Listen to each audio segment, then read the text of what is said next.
ભરૂચના વલિયાના લુણા ગામમાંથી 2.89 લાખનો વિદેશી દારૂ જપ્ત, 2 આરોપી ફરાર। ભરૂચ જિલ્લા પોલીસે પ્રોહિબિશન અને જુગાર વિરોધી અભિયાન અંતર્ગત મોટી કામગીરી કરી છે।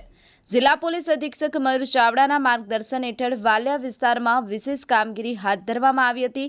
વાલિયા પોલીસ સ્ટેશનના ઇન્ચાર્જ પીઆઈ એમબી તોમરે પ્રોહિબિશનના ગુનાઓને રોકવા માટે અલગ અલગ ટીમો બનાવી હતી।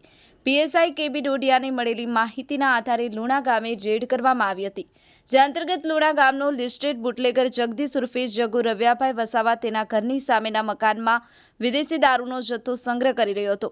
પોલીસની રેડ દરમિયાન આરોપી જગદીશ વસાવા ફરાર થઈ ગયો હતો, જ્યારે પોલીસે રમેશ ઓલિયાભાઈ વસાવાના મકાનમાંથી ભારતીય બનાવટના વિદેશી દારૂની 2652 નાની મોટી બોટલો અને ટીન બિયર મળી કુલ 2,89,200નો મુદ્દામાલ જપ્ત કર્યો। પોલીસે આરોપીઓ વિરુદ્ધ ગુજરાત પ્રોહિબિશન એક્ટ હેઠળ ગુનો નોંધ્યો છે।